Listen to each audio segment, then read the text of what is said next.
everybody, I'm back with a new experiment. It's called Magic Milk. And what we need is food colors, milk, dish soap, Q-tips.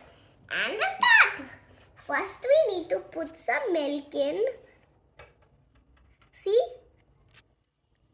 We have to put some milk in. And what next we need to do? Put some food colors in. See? We have to put some food colors. No, I would do the pink.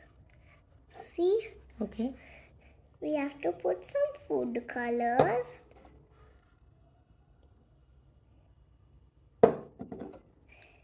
See everybody, we have to do color, food colors.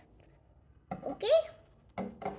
Then we take a Q-tip and take some dish soap and wipe it 1 minute and then dip it.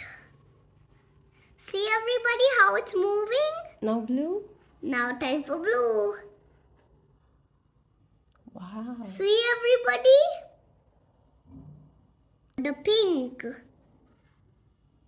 There. And now purple. Wow. How it's looking? It looks like my t-shirt only. See everybody? It looks like my t-shirt and my pant. And bye. Do this experiment every day. It's fun.